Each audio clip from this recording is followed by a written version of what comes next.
Bonjour les biologistes, j'espère que vous allez bien, j'espère que tout se passe bien pour vous en cette période de confinement. Nous nous retrouvons aujourd'hui dans cette vidéo afin de faire une petite révision pour le TP numéro 1 de biologie végétale. Ce dernier portait sur l'organisation morphologique de l'appareil végétatif des spermaphytes. Parmi les composantes de l'environnement, on distingue une diversité d'animaux et de végétaux qui vivent dans des milieux différents. Malgré cette diversité, certains êtres vivants ont en commun des caractères qui permettent de les classifier. Cette classification facilite ainsi leur identification. C'est simple, je vous donne l'exemple du bibliothécaire qui classifie les livres en catégories selon certains critères afin de les retrouver plus facilement.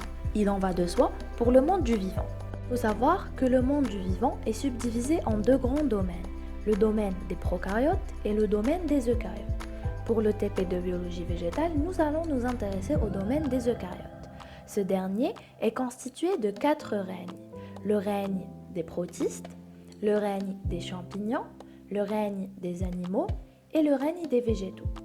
Bien sûr, nous allons nous intéresser au règne des végétaux, appelé aussi règne des plantés. Le règne des plantés est composé de 3 embranchements.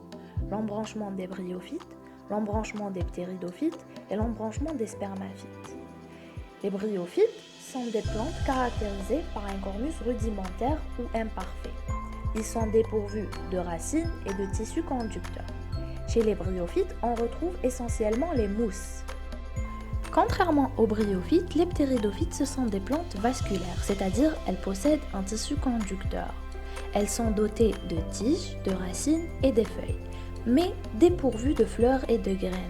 Ces plantes se reproduisent grâce à des spores se situant généralement sur la face inférieure des feuilles. L'embranchement des ptéridophytes concerne principalement les fougères. On arrive au dernier embranchement et celui qui nous intéresse, c'est l'embranchement des spermaphytes. Cet embranchement est caractérisé par l'apparition de la fleur et de la graine, d'où le nom de spermaphyte, du grec sperma qui veut dire graine et phyte qui veut dire plante. Il a été subdivisé en 2 sous-embranchements, les gymnospermes et les angiospermes. Pour le sous-embranchement des gymnospermes, les ovules et les graines ne sont pas entourés d'enveloppes closes, d'où le nom de gymnosperme. Gymno qui veut dire nu et sperma pour graines. La plupart des gymnospermes sont des conifères, tels que les sapins, les pins ou les cyprès. Le sous-embranchement des angiospermes regroupe les plantes à fleurs et donc les végétaux qui portent des fruits.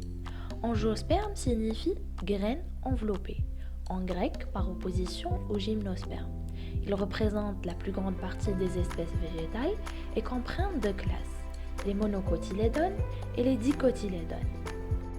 Il faut savoir qu'une plante est constituée de 2 appareils, un appareil reproducteur et un appareil végétatif ou corpus.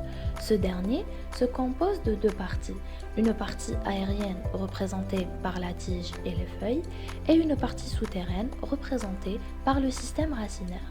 Il faut aussi savoir qu'il existe une grande diversité morphologique des plantes.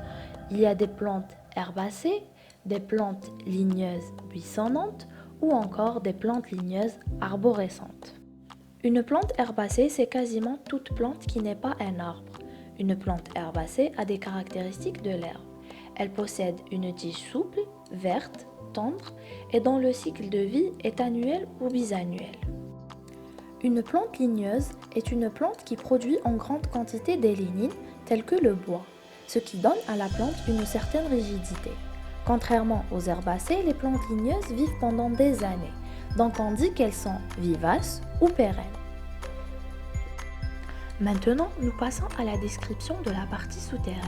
Cette partie est représentée par le système racinaire ou système radiculaire. Il en existe 2, le système racinaire pivotant et le système racinaire fasciculé.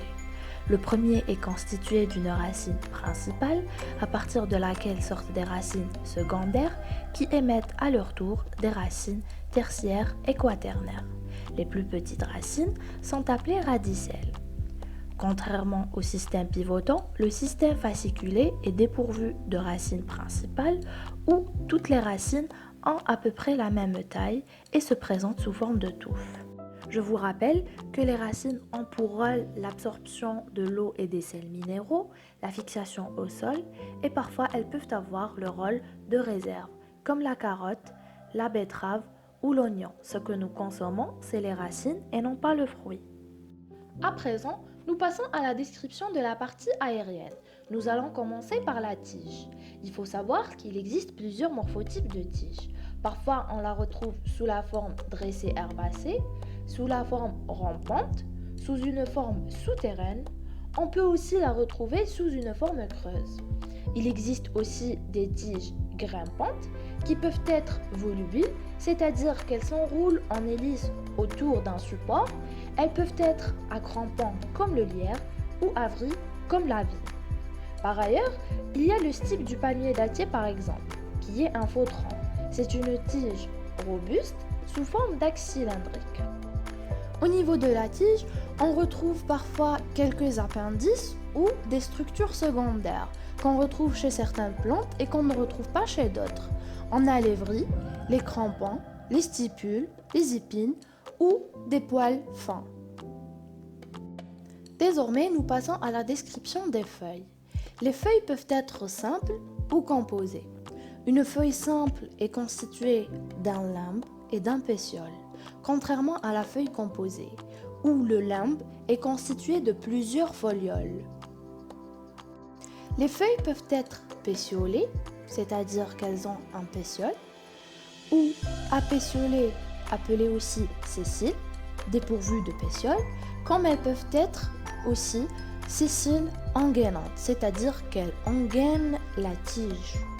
Au niveau des feuilles, on trouve les nervations. Ces dernières assurent le transport de la sève.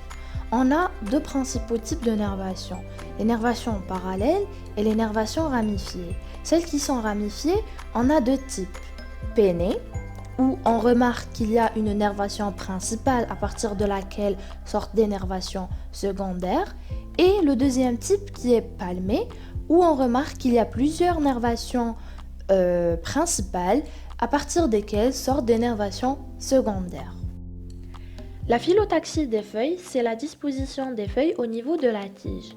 Elles peuvent être simples alternes, c'est-à-dire qu'à partir d'un seul nœud sort une seule feuille, ou simples opposées, à partir d'un même nœud sortent deux feuilles. La même chose pour les feuilles composées. Il y a des feuilles composées alternes ou des feuilles composées opposées. Il existe aussi les feuilles opposées décussées, les feuilles verticillées, c'est-à-dire qu'à partir d'un même nœud sort au-delà de deux feuilles, comme elles peuvent être en rosette aussi. Maintenant, nous allons voir l'organisation morphologique de l'appareil végétatif des angiospermes. Comme premier exemple, nous allons prendre une angiosperme dicotylédone. Elle appartient au domaine des eucaryotes, au règne des plantées, l'embranchement des spermaphites, le sous-embranchement des angiospermes, la classe des dicotylédones et l'espèce est Malva sylvestris. Malva sylvestris est de type biologique herbacé annuel avec des racines pivotantes. La tige, elle est de type herbacé dressé pleine avec des feuilles simples pétiolées. Les nervations sont de type ramifié palmé. Comme on peut le voir, le limbe est constitué de deux faces, une face supérieure ou dite ventrale et une face inférieure ou dite dorsale.